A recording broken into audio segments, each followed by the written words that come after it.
네, 오늘로 내가 만든 신을 살펴본 지 이제 6주 차인데요. 다음 주면은 이제 마무리하게 됩니다. 지금까지 살펴본 우상에는 뭐가 있었냐면 평생 소원, 사랑, 돈, 성취, 권력 이런 게 있었습니다. 이러한 우상들의 공통점은 이것이 개인적인 우상이라는 사실인데요. 네, 갑자기 방송실에 문제가 생겼나 봅니다. 예, 다시 돌아왔네요. 근데 오늘 살펴볼 우상은 조금 다릅니다. 오늘 살펴볼 우상은 개인에게 영향을 끼치면서 동시에 더 깊이 숨어 있어서 잘 발견하기 어려운 우상, 알아채기 쉽지 않은 우상입니다. 목차를 보시면 알 수 있듯이 이제 오늘 살펴볼 우상은 문화와 종교라는 우상이거든요. 얘기를 좀 더 해보도록 하겠습니다.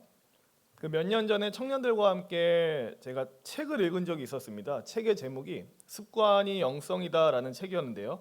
그 책을 몇 주간 읽으면서 이제 나눔을 했었고, 그 책을 읽으면서 여러 가지 통찰과 깨달음을 얻으면서 굉장히 유익했었습니다. 그 책에서 말하는 여러 가지 내용이 있지만 그 중에 주된 내용 하나가 뭐였냐면, 제가 이제 화면에 가져왔는데 그 책에서 주장하고 있는 중요한 내용 중에 하나가 이겁니다. 보여주시면 한번 같이 한번 읽어볼까요? 읽어보겠습니다. 우리가 사는 시대와 문화는 우리로 하여금 끊임없이 무언가를 예배하도록 요구한다. 한 번 더 제가 읽어볼게요. 우리가 사는 시대와 문화는 우리로 하여금 끊임없이 무언가를 예배하도록 요구한다. 이게 무슨 말인지 얘기를 좀 더 드리자면, 제가 2주 전에 성취와 성공이라는 주제로 수요 설교를 한 적이 있었습니다. 그때 이런 얘기를 했었죠. 자녀가 어렸을 때 월 200만 원씩 들여서 영어 유치원 보내고, 자녀가 중고등학생이 되고 나면 엄마 아빠가 버는 월급의 대다수를 다 학원비에 쏟는다고요. 왜 그런가? 이유를 다 아십니다. 내 자녀가 다른 집 자녀보다, 저 화면 그만 보여주셔도 됩니다. 내 자녀가 다른 집 자녀보다 뒤처지는 것을 원치 않기 때문입니다. 또 내 자녀를 사회적으로 성공한 사람으로 키워내고 싶어서 그렇게 하는 거죠. 근데 유독 한국이 이런 분위기가 과열되어 있는 게 사실이긴 합니다. 얼마 전에 어떤 유치원 원장의 인터뷰를 봤는데요. 무슨 얘기를 했냐면, 유치원 아이들을 졸업시키기 전에 자기네 유치원은 수학의 정석을 다 떼고 졸업시킨대요. 수학의 정석이라는 책을 다 아시죠? 이게 언제 배우는 책입니까? 고등학생 때 배우는 책입니다. 근데 그거를 유치원 때 이미 한번 다 가르치고 내보낸대요. 이게 정상인가요? 미쳤죠? 또 이런 것도 들어보셨죠? 이제 유치원들 중에서도 이미 유치원 때부터 의대 입시반이 시작되는 유치원이 있습니다. 그 어린애들을 어떻게 가르치는 모르겠지만 의대를 진학하기 위해서 유치원 때부터 가르친답니다. 그러니까 이게 뭐 하는 짓인가 싶죠, 솔직히 우리나라를 보면. 근데 왜 그러냐면은, 그것은 우리가 살고 있는 이 한국 사회가요, 우리에게 요구하기 때문에 그렇습니다. 뭘 요구하고 있냐면, 성공과 성취를 예배하라고 요구하고 있기 때문에 그렇습니다. 그러니까 누가 대놓고 야 너는 성공과 성취를 예배해라고 말하지 않아요. 근데 일련의 모든 사회와 이 분위기, 문화가 그것을 우리한테 종용합니다. 성공을 예배해라, 성취를 숭배해라. 그것이야말로 가치 있는 삶이다. 그러니 이것을 삶의 목적으로 삼는 것이 마땅하다라고 우리를 둘러싼 모든 사회 문화가 이것을 가르치기 때문에 그렇습니다. 그래서 이러한 사회 속에 살잖아요. 그러면은 자연스럽게 영향을 받아서요, 똑같이 성취와 성공을 예배하는 사람으로 살아가게 됩니다. 저항감을 느끼지 않아요. 왜냐하면 우리를 둘러싸고 있는 사회가 이걸 다 옳다라고 얘기하니까. 2019년에 이제 또 다른 예를 들어보자면, 2019년에 분당 우리 교회에 소속된 부목사가 동성애와 관련된 설교를 했다가 굉장히 큰 논란이 된 적이 있었습니다. 그때 막 이런 얘기를 했었죠. 동성애는 이미 대세임으로 거스를 수 없다. 막 이런 얘기를 하는 바람에 난리가 났었어요. 그렇다고 해서 그 목사가 했던 설교 전체가 다 잘못됐다, 다 버려야 된다라고 생각되진 않아요. 왜냐하면 그 중에 맞는 말도 하는 내용이 분명히 있었거든요. 제가 갖고 와봤는데 제가 한번 읽어볼게요. 동성애에 대해, 그러니까 저는 이제 저 노란 글씨를 동의한다는 거예요. 흰 글씨 부분은 잘 모르겠고요. 동성애에 대해 예민하고 세상이 망할 것 같이 생각하는데, 성경이 동성애를 언급하는 횟수보다 탐욕에 대해 경고하고 이야기하는 횟수가 10배 가까이 더 많다. 그런데 탐욕하는 문제에 대해 길거리에 드러눕고 시위하고 분노하지 않는다. 왜일까? 우리가 탐욕을 인정하고 추구하며 살아가는 부분이 있기 때문 아닐까? 라고 그때 이런 설교를 했었어요. 제가 색칠한 부분을 이제 보시면서 어떤 생각이 드셨는지 모르겠는데요. 실제로 성경이 우리에게 가장 경계하는 죄악 중에 하나는 물질적 탐욕이 많습니다. 그리고 물질적 탐욕이 우상숭배라고도 말을 합니다. 근데 다 아시다시피 저와 성도님들이 살고 있는 사회는 무슨 주의 사회죠? 민주주의 말고요. 자본주의 사회죠. 자본주의 말 제가 뭐 종종 얘기하지만 자본주의는 쉽게 얘기하면 자본이 최고다라는 겁니다. 그러다 보니까 자연스럽게 자본주의 사회 안에서는요, 자본과 물질의 힘을 숭배하기 쉽고요. 더 많은 자본, 더 많은 물질을 얻는 것을 삶의 목적으로 두고 살아가기가 쉽습니다. 자, 두 가지가 있어요. 동성애와 물질을 추구하는 것. 이 두 가지 중에 사람들은 뭐에 더 너그럽습니까? 물질을 추구하는 것에 대해서 훨씬 더 너그럽습니다. 왜 그러죠? 동성애가 나쁜 거고 물질을 추구하는 거는 착한 거여서 이걸 옹호하는 거예요? 아니죠. 우리가 살고 있는 이 사회와 문화가 물질을 예배하고 물질을 숭배하도록 이미 우리한테 가르치고 있기 때문에 그렇습니다.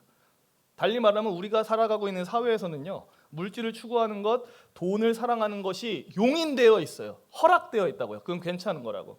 반면에 동성애는 아직 사회와 문화적으로 용인되지 않아요. 그래서 사람들이 여전히 질색을 표하고 싫어하는 겁니다. 사회적으로 용인되지 않았으니까. 하지만 물질을 추구하는 것은 사회적으로 용인되어 있습니다. 제가 성취와 성공 그리고 물질 추구라고 하는 두 가지 예시를 통해서 말씀드리고 싶은 것은 이겁니다. 저와 성도님들이 살고 있는 이 우리나라의 사회와 문화는 우리에게 요구합니다. 성취와 성공을 예배하라. 자본과 물질을 예배하라. 그러니까 이 정신이 이미 우리가 살고 있는 사회와 문화 곳곳에 깊이 배어있기 때문에 우리에게 직간접적인 영향을 끼치고요. 믿는 우리들조차도 이 사회와 문화 안에 살다 보면 나도 모르는 사이에 아무런 의심도 갖지 않은 채 성취와 성공을 예배하고 자본과 물질을 하나님보다 더 의지하는 사람이 된다라는 겁니다. 무서운 사실은 사회와 문화의 모든 분위기가 이것을 옹호하기 때문에 정상적인 행위로 여기고 있기 때문에 우리가 똑같이 성취와 성공을 예배해도 물질을 우상 숭배해도 내가 잘못하고 있다라고 인지하지를 못합니다. 남들 다 하는데 이게 잘못된 건가요? 이렇게. 그러니까 믿는 사람들조차도요, 아주 쉽게 문화가 종용하는 우상을 섬기기 쉽다라는 거예요. 심지어 자기가 잘못하고 있다고 느끼지도 못합니다. 그러니까 이게 되게 무서운 거예요. 문화가 종용하는 우상 숭배는 우리도 모르는 사이에 끌려갑니다. 우리도 모르는 사이에 전염이 됩니다. 이 외에도 사회와 문화가 우상 숭배를 종용하는 예시는 굉장히 많겠지만 이 두 가지만 말씀드려도 문화가 또 다른 우상 숭배를 시킬 수 있다는 게 뭔지 감이 오셨으리라 생각이 됩니다. 뿐만 아니라 왜곡된 종교도 얼마든지 우상화가 될 수가 있어요. 예컨대 이런 게 있습니다. 중학교 2학년 애들이 걸리는 병이 있죠. 그 병의 이름이 뭐죠? 중2 때 걸린다고 해서 중2병이라는 얘기를 합니다. 이때 아이들은 이제 스스로를 최고로 멋지다고 생각하고요. 감정 기복이 심해지고 관심받고 싶어서 우발적이고 예상치 못한 행동들을 할 나이입니다. 근데 이러한 현상이 신학생들 사이에서도 있습니다. 신학생들 사이에서는 우스갯소리로 신이병이라는 게 있어요. 이거는 이제 신학 공부한 지 한 2년 정도 되면 걸리는 병인데 이때쯤 되면 어떤 현상이 일어나냐면 신학적인 지식이 머릿속에 제법 쌓이면서 굉장히 날카롭게 변합니다. 지성적으로 굉장히 날카롭게 변해요. 그래서 막 담임 목사 및 부목사들의 설교를 들을 때 예전에는 그냥 뭐 고지고대로 순수하게 들으면서 아멘 했다면 이때부터는 그렇게 듣지 않습니다. 굉장히 예민하고 까탈스럽게 듣기 시작하면서 속으로 이렇게 생각을 하죠. 아니 저게 정말 저 성경 본문이 하고 싶은 말 맞아? 지금 저 목사님이 하고 있는 말을 설교라고 해도 되는 거야? 막 이런 식으로 생각을 하게 됩니다. 그러면서 동시에 본인은 굉장히 깨어있는 탁월한 성도라고 생각을 하죠. 근데 이거는 사실 신학뿐만 아니라 사람은 모든 지식을 배우면 다 이런 식의 약간 이렇게 마탱이 가는 기간이 있습니다. 근데 신학생들도 마찬가지예요. 신학 공부 한 2년 정도 하다 보면 이렇게 약간 뒤틀리는 현상이 일어납니다. 그러다 보니까 어떻게 되냐면 죄인인 우리가 하나님께 받아들여지고 구원받는 문제에 있어서 우리가 가장 의지해야 될 것은 하나님의 은혜거든요. 그분의 은혜. 근데 은혜에 의존하기보다는 교리의 정확성에 의존하는 경우도 생겨요. 그러니까 교리의 정확성에 의존하는 게 나쁜 건 아니에요. 우리가 교리를 제대로 배워야 은혜가 뭔지도 알 수 있고 교리를 제대로 배워야 구원이 뭔지도 알 수 있어요. 근데 이게 약간 이 무게가 안 맞는 느낌이 든다는 겁니다. 사실은 결국 교리를 배움으로써 궁극적으로 우리는 하나님께 의지해야 되는데 내가 공부한 교리를 의지하는 약간 그러니까 뭔가 이렇게 앞뒤가 맞지 않는 이상한 현상들이 일어납니다. 아무튼 신입병에 걸리면요, 차가운 논리와 지성으로 무장되면서 자신의 견해가 옳다라는 독선적인 우월감에 빠지는 일들이 심심치 않게 일어납니다. 그리고 자기랑 궤를 달리하는 사람은 그냥 배격하는, 저도 그랬었어요. 처음에는 딱 신학 공부를 하면서 뭐부터 했냐면 아군과 적군을 나누는 일부터 먼저 했습니다. 지금 폐냉장고 수거하는 아저씨가 자꾸 전화를 하는데 큰일 났네요. 잠깐 죄송합니다. 이거 문자를 보내야 될 것 같습니다. 이 아저씨가, 아니면 죄송한데 그 노아 강사님 잠깐만 내려가서 아저씨한테 좀 냉장고 좀 어디 있다고 말 좀 해주세요. 그 10시에서 11시 사이에 오신다고 했는데 11시 넘어서 오셔가지고 지금 어떻게 할 수가 없네요. 네, 주방 냉장고 때문에. 네, 아무튼 그렇습니다. 어디까지 얘기했죠? 네, 아무튼 이렇게 신입병에 걸리면 왜곡된 종교로 인해서 약간 신기한 제3의 사람이 된다라는 겁니다. 또 어떤 사람 같은 경우는 도덕적인 행위에 있어서 종교적 왜곡을 일으켜요. 그러니까 사실 모든 사람의 마음에 기본값이 있습니다. 어떤 기본값이 있냐면 도덕적 행위를 가지고 하나님을 그리고 사람을 통제하려 드는 그런 마음이 있습니다. 내가 덕스럽게 살아왔으니까 하나님과 주변 사람이 나를 마땅히 존중해야 되고 지지해야 된다라고 생각을 하는 거예요. 그러다 보니까 어떤 일이 일어나냐면은 자기보다 도덕적이지 않은 사람들을 보면요, 저 사람은 하나님의 긍휼과 호의를 얻을 자격이 없으며 주변 사람들로부터 지지를 받을 자격도 없다라고 생각합니다. 이렇게 왜곡된 종교는 하나님이 아닌 자신의 도덕적인 행위를 우상으로 섬기게 돼요. 그래서 하나님이 아니라 하나님 앞에서 도덕적으로 잘 살아가는 자신을 예배하는 결과를 초래하기도 합니다. 들으시면서 느끼셨듯이 제가 언급한 이 왜곡된 종교의 모습은 사실 예수님이 보여주신 모습과도 많이 다르고요, 예수님이 가르치신 내용과도 그다지 일치하지 않습니다. 근데 그럼에도 불구하고 종교도 얼마든지 왜곡되면 또 다른 우상이 될 수가 있습니다. 이제 오늘 본문을 좀 살펴보려고 하는데요, 오늘 본문에 등장하는 요나 선지자를 잘 살펴보면 그 역시 사회 문화와 왜곡된 종교라고 하는 우상을 섬기고 있다는 것을 발견하게 됩니다. 열왕기하 14장 25절에 보면 요나 선지자에 대한 짧은 언급이 등장하는데요, 제가 혼자 읽겠습니다. 이스라엘의 하나님 여호와께서 그의 종 가드헤벨 아mit대의 아들 선지자 요나를 통하여 하신 말씀과 같이 여로보암이 이스라엘 영토를 회복하되 하맛 어기에서부터 아라바 바다까지 하였으니, 요나 당시의 왕이었던 이제 여로보암이 요나를 통해서 전해들은 말씀을 따라서 이스라엘의 영토를 회복하는 일에 전력했습니다. 그러니까 팽창주의 군사 정책을 써가지고 나라의 영토를 이 여로보암 왕이 많이 넓혔어요. 근데 같은 시대에 활동했던 또 다른 선지자들이 있었습니다. 그 시대에 요나뿐만 아니라 아모스와 호세아도 선지자로 활동하고 있었거든요. 근데 이 아모스와 호세아 선지자 같은 경우는 이 나라를 넓혀가는 과정 속에서 일어난 왕실의 어떤 부패한 행정에 대해서 꼬집고 질타하는 말씀을 전했었어요. 잘못하는 게 있다라고 하면서. 근데 요나는 그러한 잘못에 대해서 지적하지 않았다라고 이제 학자들이 이제 보기도 합니다. 그러니까 요나를 어떤 인물로 평가를 하냐면 맹목적인 열성파 애국주의자라고 이제 판단을 하는 거예요. 요나라는 그 캐릭터 자체를. 근데 이 요나를 열성파 애국주의자로 보는 견해가 사실 마냥 틀린 것 같지가 않습니다. 왜냐하면 그가 열성파 애국주의자라는 게 우리가 오늘 살펴볼 요나서에서도 드러나기 때문에 그렇습니다. 하나님의 말씀이 요나에게 임합니다. 지금 이제 방송실에 사람이 없기 때문에 직접 찾아보면서 하도록 하겠습니다. 요나서 1장 2절에서 3절 성경 보시면서 같이 한번 읽어보겠습니다. 시작. 너는 일어나 저 큰 성읍 니느웨로 가서 그것을 향하여 외치라. 그 악독이 내 앞에 상달되었음이니라 하시니라. 그러나 요나가 여호와의 얼굴을 피하려고 일어나 다시스로 도망하려 하여 욥바로 내려갔더니 마침 다시스로 가는 배를 만난지라. 여호와의 얼굴을 피하여 그들과 함께 다시스로 가려고 뱃삭스를 주고 배에 올랐더라. 성도님들도 다 아시다시피 니느웨는 당시 세계에서 가장 막강했던 제국 아수르의 수도였죠. 아수르는 군사력으로 이스라엘 및 주변 국가들을 무너뜨리기 위해서 계속 위협을 가하고 있던 나라였습니다. 그러니까 애국주의자였던 요나의 입장에서는요, 아수르의 어떤 이득을 주고 싶었을까요? 안 주고 싶었을까요? 전혀 주고 싶지 않았습니다. 만약에 아수르에게 이득을 줘버리면 걱정이 되는 거예요. 아수르가 더 강성해져서 자신의 조국 이스라엘을 괴롭힐까 봐. 그래서 요나에게 있어서 아수르를 돕는 것은 자해 행위로 여겨졌습니다. 근데 그런 그에게 하필이면 하나님의 말씀이 떨어집니다. 아수르에 가서 그들의 죄를 지적하고 회개를 요구하라고. 좋아했을까요? 아니요, 전혀 좋아하지 않았습니다.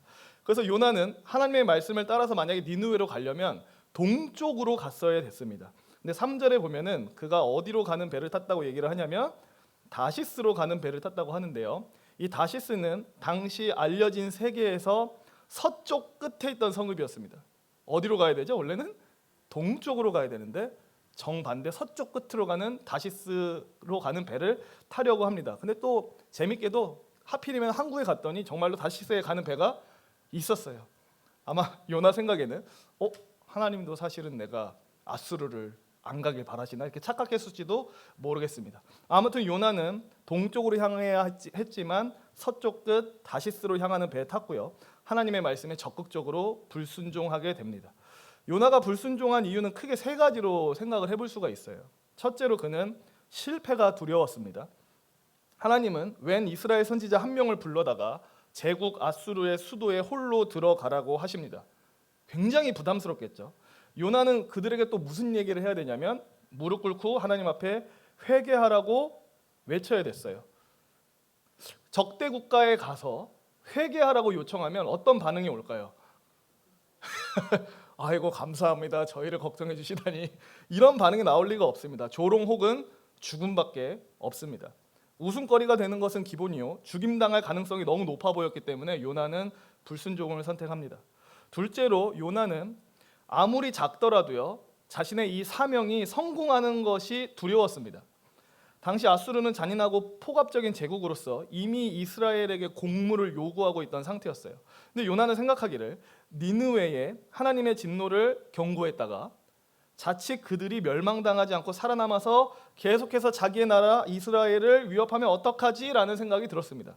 열렬한 애국주의자였던 요나는 이런 결과를 바라지 않았습니다. 셋째로 요나는 니느웨 사람들이 이교도일 뿐만 아니라 도덕적으로 타락한 사람들이기 때문에 하나님으로부터 은혜를 입거나 구원을 받을 자격이 없는 사람들이라고 생각을 했습니다. 그래서 이 세 가지 이유 때문에 요나는 니느웨에 가기를 거절했어요. 결국 요나가 도망간 이유는 무엇인가? 이것도 한마디로 줄여서 말할 수 있습니다. 결국은 우상 숭배 때문입니다. 먼저 요나 개인의 우상이 있었죠. 하나님께 순종하기보다는 어떤 성공적인 사역을 원했던 개인의 우상이 있었습니다. 또 그에게는 문화적인 우상이 있었습니다. 어떤 문화적 우상이 있었냐면 자국 우선주의라고 하는 우상이 있었습니다. 마지막으로 그에게는 왜곡된 종교라는 우상이 있었습니다. 곧 자신과 같은 이스라엘 사람들, 도덕적인 사람들만이 하나님께 구원받아 마땅하고 이교도이자 강포한 아수르인들은 은혜도 구원도 받을 자격이 없다라고 판단하는 왜곡된 종교의 우상이 있었어요. 결국 요나가 가지고 있던 이 세 가지 우상이 요나 안에서 혼합됨으로써 하나님의 뜻을 적극적으로 거부하게 된 거죠. 이제 사명을 피해서 요나가 서쪽으로 가는 배에 올라탔습니다. 하지만 성도님들도 다 아시다시피 얼마 지나지 않아서 하나님이 보낸 사나운 풍랑이 배를 침몰시키듯이 위협을 합니다. 같이 탔던 선원들도 느꼈어요. 오늘 이 풍랑은 뭔가 심상치 않다. 유독 지독하다. 분명히 이 재앙을 불러일으킨 사람이 우리 가운데 있다라고 판단을 했습니다. 그래서 제비를 뽑죠. 그래서 누가 뽑히냐면 요나가 뽑힙니다. 이제 1장 11절 12절 말씀을 같이 한번 읽어보겠습니다. 바다가 점점 흉흉한지라 무리가 그에게 이르되 우리가 너를 어떻게 하여야 바다가 우리를 위하여 잔잔하겠느냐 하니 그가 대답하되 나를 들어 바다에 던지라 그리하면 바다가 너희를 위하여 잔잔하리라 너희가 이 큰 폭풍을 만난 것이 나 때문인 줄을 내가 아노라 하니라. 선원들은 이제 요나의 이 말을 듣고서는 죽음이 두려워서 요나의 말대로 그를 바닷속에 던져버립니다. 그리고 그를 바닷속에 던지자 이내 하나님이 보내신 거대한 물고기가 그를 삼키죠.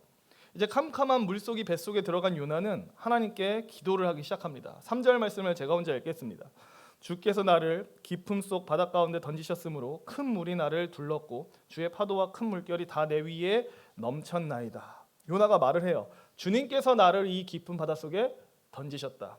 그러니까 인정한다라는 겁니다. 자기가 지금 겪고 있는 이 어려움과 고난이 하나님으로부터 왔고 자기가 자처한 잘못이라는 것을 인정한다는 얘기죠. 그리고 2장 4절에서 이렇게 얘기를 합니다. 제가 혼자 읽겠습니다. 내가 말하기를 내가 주의 목전에서 쫓겨났을지라도 다시 주의 성전을 바라보겠다 하였나이다. 이 고난 속에서 요나도 사실은 인정합니다. 자신의 이 상태가 마치 하나님 앞에서 쫓겨난 존재와 같다라는 것을 인정을 해요. 하지만 그는 계속해서 말하기를 그럼에도 불구하고 내가 다시 한번 절박한 심정으로 하나님을 바라봅니다 라고 이렇게 얘기를 합니다. 자기가 쓰라린 실패의 고통을 지금 겪고 있지만 그래도 내가 다시 한번 주를 바라봅니다 라고 막 고백을 해요. 그리고서 8절 9절에서 이렇게 기도를 합니다.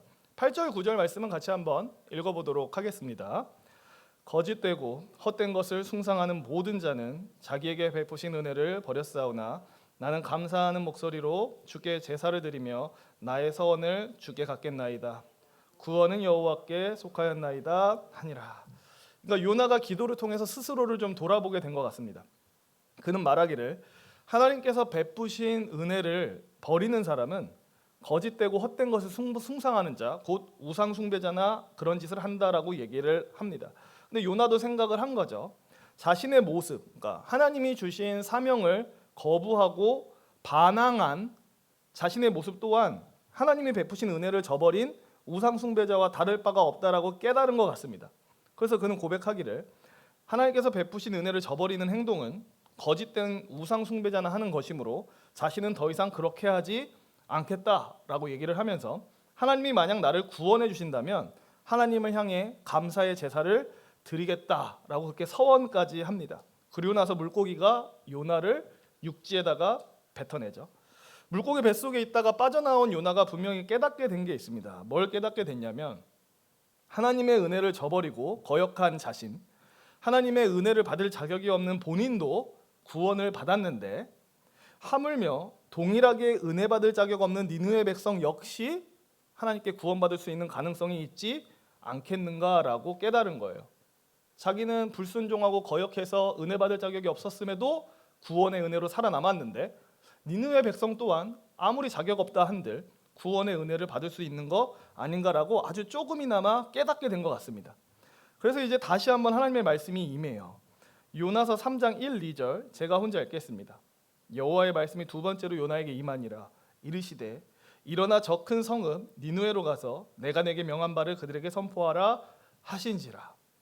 이번에 요나가 어떻게 할까요? 이번에는 순종을 합니다. 하지만 다 아시다시피 뭐라 해야 될까요? 철저하게 순종했다기보다는 적당히 순종을 합니다. 왜 적당히 순종했는지 우리는 다 압니다. 성경은 말하기를 니느웨를 다 둘러보려면 며칠 걸린다고 얘기하죠? 3일 걸린다고 얘기를 합니다. 근데 요나는 며칠 동안 말씀을 선포합니까? 하루만 선포합니다. 그러니까 하다가 말았던가 아니면 대충 달리면서 그냥 대충 했던가 어떻게든 하여튼 했던 겁니다. 근데 놀랍게도 이 요나가 그냥 좀 얼기설기 전했던 이 말, 지금부터 40일 지나면 니느웨가 무너질 거라고 선언했던 이 말을 듣고 니느웨 사람들이 반응하기 시작합니다. 왕과 대신들이 이런 조서를 내려요. 3장 8절 9절을 보면 사람이든지 짐승이든지 다 굵은 배의 옷을 입을 것이요 힘써 하나님께 부르짖을 것이며 각기 악한 길과 손으로 행한 강포에서 떠날 것이라. 하나님이 뜻을 돌이키시고 그 진노를 그치사 우리가 멸망하지 않게 하시리라. 그렇지 않을 줄을 누가 알겠느냐 한지라. 니느웨 사람들이 회개하기 시작합니다. 아수르는 사실 이제 강포가 극심한 나라, 바꿔 얘기하면 폭력적이고 호전적인 나라였는데요. 자기들이 딱 요나를 통해서 이 말씀을 듣고 나니까 당분간은 이것을 좀 뉘우치고 고치려는 모습을 보입니다. 그 모습을 좀 보이니까 곧바로 하나님이 어떻게 반응하시냐면 그들에게 자비를 베푸세요. 그들을 멸망시키겠다고 40일 후에 멸망시키겠다고 했는데 그것을 미루십니다. 니느웨 사람들이 뭐 집단적으로 개종해서 여호와 하나님을 섬겼다라는 조짐은 없어요. 근데 그럼에도 불구하고 하나님이 형벌을 거두시는 모습을 보면 우리는 하나님의 뜻이 확실히 죄인을 벌하는 데 있는 게 아니라 구원하시는 데 있다는 것을 보게 됩니다. 이제 요나서는 이렇게 마무리되면 굉장히 깔끔할 겁니다. 요나는 죽다 살아나 자신의 사명을 다했고 느느웨 사람들은 강포와 제국주의에서 돌이킬 조짐을 보였으며 하나님은 자신이 모든 민족에게 한없이 자비롭고 사랑이 많으신 분임을 보여주셨다. 그리고 3장 끝에 이렇게 끝나면 딱 좋죠. 이에 요나가 기뻐하며 자기 나라로 돌아갔더라. 이렇게 딱 끝나면 요나서가 굉장히 아름답습니다. 근데 요나가 그렇게 끝나나요? 이에 요나가 기뻐하여 자기 나라로 돌아갔더라. 이런 식의 결말이 나오지 않습니다. 요나서에서 진짜 중요한 장면은 이 다음부터 시작이죠. 요나는 니느웨에서 자신의 말씀 선포에 니느웨 사람들이 긍정적으로 반응한 것을 보면서 격노합니다. 그러면서 하나님 앞에 자신을 죽여달라고 요청을 해요. 4장 1절에서 3절 말씀을 같이 한번 읽어보도록 하겠습니다. 요나가 매우 싫어하고 성내며 여호와께 기도하여 이르되 여호와여 내가 고국에 있을 때에 이러하겠다고 말씀하지 아니하였나이까. 그러므로 내가 빨리 다시스로 도망하였사오니 주께서는 은혜로우시며 자비로우시며 노하기를 더디하시며 인애가 크시사 뜻을 돌이켜 재앙을 내리지 아니하시는 하나님인 줄을 내가 알았음이니이다. 여호와여 원하건대 이제 내 생명을 거두어 가소서. 사는 것보다 죽는 것이 내게 나음이니이다 하니. 우리 같이 읽은 이 본문에서 2절의 말씀의 말투가 어떤 말투인지 좀 느껴지시나요? 이 2절 말투가 지금 막 하나님의 놀라운 성품에 막 감탄하는 말투인가요? 주께서는 은혜로우십니다. 이런 말투가 절대 아닙니다. 엄청나게 비꼬면서 지금 얘기하고 있는 거예요. 이럴 줄 알았습니다. 주님은 긍휼이 풍성하신 하나님이신지라 어떻게든 용서하시고 어떻게든 구원하시고 끝없이 인내하는 줄을 제가 알았습니다. 제가 처음에 달아난 것도 다 이것 때문입니다. 그들에게 말씀을 전하면 그들이 회개의 몸짓만 보여도 용서할까 봐 두려워서 제가 그랬습니다. 저는 이제 그만두겠습니다. 절 그냥 죽여주세요. 이렇게 얘기를 합니다. 지금까지 요나를 살펴보면서요, 요나가 어떤 생각, 어떤 마음을 가지고 행동하고 있는지를 사실은 조금씩 엿보고 있었는데 이 부분에 이르러서는 그냥 벌거벗겨진 듯이 다 드러납니다. 요나가 어떤 생각을 갖고 있었는지가 그냥 이 말 하나에 다 나와요. 요나는 하나님의 성품, 다름 아니라 그분의 사랑과 인내와 긍휼 때문에 분노합니다. 심판하시는 하나님 때문이 아니라 은혜 베푸시는 하나님 때문에 분노해요. 왜 그런가? 그가 우상에 눈이 멀어 있었기 때문에 그렇습니다. 그가 섬기고 있었던 우상이 뭐죠? 자기 민족, 자기 나라의 부흥과 자유라는 우상을 섬기고 있었어요. 자국의 이익만을 우선시하고 타국은 배려하지 않는 자국 우선주의라는 우상에 빠져 있었습니다. 거기에 대항하는 것은 요나에게 있어서는 악이었어요. 자기 나라를 더 좋게 만드는 것을 반대하는 모든 것은 그에게 있어서 악이었습니다. 그런데 하나님께서 그 자기 나라를 위협하는 아수르를 구원해 주셨어요. 그러니까 어떻게 반응하냐면 하나님의 그 선하신 사랑조차 악이라고 얘기하는 겁니다. 왜? 자기가 섬기고 있는 자기의 우상, 자기 민족과 나라를 위협하는 그 아수르를 살려주셨으니까. 그런 점에서 하나님의 사랑은 악이다라고 얘기하면서 막 분노를 합니다. 요나의 우상이 다 탄로가 났죠. 자기 나라의 위협이 될 아수르와 그 백성을 혐오하는 그의 속마음도 다 드러났습니다. 요나는 그들의 죄를 지적하는 것까지는 할 수 있었지만 그들을 사랑할 수는 없었습니다. 또한 요나는 자신의 왜곡된 종교의 우상 아래에서 아수르인들은 도덕적이지 않기 때문에 결코 구원받을 수 없는 사람들이었습니다. 근데 그런 그들이 너무 후하게 용서받고 구원받는 모습을 보니까 그는 견딜 수가 없었던 거죠.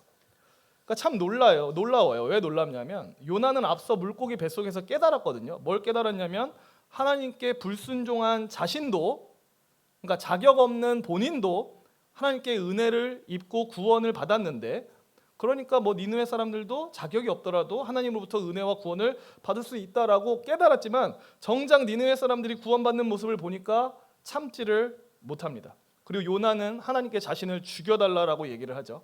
죽는 게 낫다라고. 보통 사람들은 왜 언제 죽고 싶어지죠? 뜻하는 바대로 안 되면 죽고 싶어지나요? 그러니까 이런저런 이유를 다 합쳐보면 결국 이렇게 요약할 수 있는데, 사람은 삶의 의욕을 잃어버리면 죽고 싶어합니다. 그러니까 내가 굳이 살 이유를 못 찾겠다. 그러니까 삶의 이유, 의욕을 잃어버리면은 죽고 싶어해요. 근데 삶의 의욕은 왜 잃어버리게 되냐면 자기 삶에 의미 있는 뭔가를 잃어버리면 삶의 의욕을 잃어요. 요나에 있어서 삶의 의미는 뭐였냐면 자기의 나라의 번영이었습니다. 근데 아수르가 살아남으면 이스라엘의 번영에 위협이 가할 거라고 생각이 되니까 자기 삶의 의미가 와장창 깨지는 거고, 그러다 보니까 삶의 의욕도 같이 주저앉아서 더 이상 살고 싶지 않다라고 얘기를 하는 거예요. 물론 조국의 번영과 자유를 바라는 거는 좋은 거예요. 그죠? 하나님이 우리한테 허락하신 나라를 사랑하는 것은 너무 중요한 겁니다. 근데 뭐가 문제냐면 이 조국을 사랑하고 위하는 것은 좋은 일이지만 그 좋은 것이 요나에게 있어서는 하나님보다 더 좋은 최고의 것이 됐다라는 게 문제였습니다. 그에게 있어서 이스라엘 나라의 번영과 자유는 최고의 것이었습니다. 하나님보다 더 높이 있었어요. 그의 문화적 우상은 하나님보다 더 높이 있었기 때문에 이 문화적 우상, 그러니까 자기 나라라고 하는 이 문화적 우상을 하나님이 건드리니까 하나님한테 분노를 바라기 시작하는 겁니다. 하나님이 니느웨를 용서하셨습니다. 하지만 요나는 용서하지 못했습니다. 이건 무슨 의미냐면 요나가 가지고 있던 이 조국의 자유와 번영이라는 우상이 하나님보다 더 크다, 높다라는 것을 보여주는 거예요. 하나님이 어떤 마음, 어떤 뜻을 갖고 계신지는 크게 중요하지 않고요. 자기가 중요시 여기는 이 우상이 보존되고 높이 들리는 것만이 더 중요하다라고 생각이 된 겁니다. 그런데 이 우상이 이제 위협에 처할 상황이 되니까 이제 그 모습에 삶의 의욕을 잃고 죽여달라고 요청을 하는 거죠. 이어서 4장 5절을 제가 읽겠습니다. 요나가 성읍에서 나가서 그 성읍 동쪽에 앉아 거기서 자기를 위하여 초막을 짓고 그 성읍에 무슨 일이 일어나는가를 보려고 그 그늘 아래 앉았더라. 요나가 곧바로 이스라엘로 돌아가지는 않습니다. 니느웨 성 바깥에서 초막을 짓고 지켜봐요. 왜 지켜봤냐면 혹시라도 하나님이 다시 한번 뜻을 돌이켜서 니느웨를 멸망시키시지 않을까라는 일말의 기대감이 있었기 때문에 거기에 관심이 있었기 때문에 잠깐 거기 있었던 겁니다. 근데 하나님의 관심은 어디 있었냐면 요나한테 있으셨어요. 뜨거운 태양볕 아래서 요나를 지켜주기 위해서 하나님이 박넝쿨을 금방 자라게 해서 그늘을 제공해 주십니다. 그래서 6절에 보면 요나는 그 박넝쿨로 인해 크게 기뻐했다라고 얘기를 해요. 다른 성경들은 요나의 기분이 매우 좋아졌습니다 이렇게 얘기를 합니다. 지금 니느웨가 살아남아서 기분이 몹시 나빴다가 하나님이 박넝쿨로 그림자를 딱 해주니까 기분이 다시 좋아져요. 근데 그 다음에 또 어떻게 되는지 아시죠? 하나님께서 벌레를 통해서 그 박넝쿨을 갉아먹게 하십니다. 그러니까 이제 해가 뜨고 동풍이 부니까 너무 뜨거워서 정신이 혼미해진 요나가 또 너무 하나님한테 자주 하는 얘기지만 저를 차라리 죽여주십시오 라고 또 맨날 죽여달라고 얘기를 합니다. 그러니까 하나님이 이번에 좀 진지한 질문을 던지세요. 우리 9절에서 11절 말씀 같이 한번 읽어보도록 하겠습니다. 하나님이 요나에게 이르시되 네가 이 박넝쿨로 말미암아 성내는 것이 어찌 옳으냐 하시니 그가 대답하되 내가 성내어 죽기까지 할지라도 옳으니이다 하니라. 여호와께서 이르시되 내가 수고도 아니하였고 재배도 아니하였고 하룻밤에 났다가 하룻밤에 말라버린 이 박넝쿨을 악였거든. 하물며 큰 성은 니느웨에는 좌우를 분별하지 못하는 자가 12만 명이요 가축도 많이 있나니 내가 어찌 아끼지 아니하겠느냐 하시니라. 아멘. 이 질문에 깔린 하나님의 뜻이 뭔지 보이실 겁니다. 그러니까 요나한테 이렇게 말씀하시는 거죠. 요나야, 너 역시 나와 같은 마음, 같은 뜻, 같은 사랑을 품어야 되지 않겠느냐라고 얘기하시는 겁니다. 문화와 왜곡된 종교라는 우상이 아니라 온전히 하나님의 진리, 하나님의 사랑, 하나님의 뜻과 함께 걸어야 되는 것 아니냐라고 질문하시면서 이 요나서가 끝나요. 그러니까 사실 이 말씀 다음에 요나의 어떤 반응이 나올 수도 있을 것 같은데 요나서는 요나의 반응이 나오지 않고 그냥 여기서 딱 끝납니다. 하나님이 질문하시고 딱 끝나요. 그래서 요나서를 읽으면 어떤 느낌을 받죠? 우리는 이 마지막 질문 앞에 요나가 서 있는 게 아니라 내가 서 있는 느낌을 딱 받죠. 그리고 이제 내가 하나님 앞에 대답해야 될 것 같다는 느낌을 받습니다. 말씀을 마치겠습니다. 우리는 어떻게 문화와 왜곡된 종교라는 우상에서 벗어날 수 있는가? 그것은 하나님이 마지막으로 던지신 질문 속에 담겨진 뜻을 따르는 겁니다. 그러니까 뭔 얘기냐면 하나님의 마음과 뜻에 그 결을 같이 해야만 우리는 문화와 종교라는 그러니까 왜곡된 종교라는 우상에 빠지지 않게 됩니다. 그러니까 계속해서 하나님의 말씀에 귀를 기울여야 되고요. 하나님의 진리가 우리한테 뭘 가르치는지를 봐야 됩니다. 그러니까 제가 말씀드리고 싶은 건 뭐냐면 문화는 계속 바뀌어요. 그 문화 내에서 강조하는 지점도 계속 바뀌고요. 그 문화 내에서 뭐 중요하다, 이건 아니다라고 얘기하는 지점도 계속해서 바뀝니다. 뭐 예컨대 전통 사회에서는 가족이 중요했고 지금 현대 사회에서는 개인이 중요하죠. 이런 식으로 문화는 뭐가 더 중요하다, 덜 중요하다 이게 계속 바뀌어요.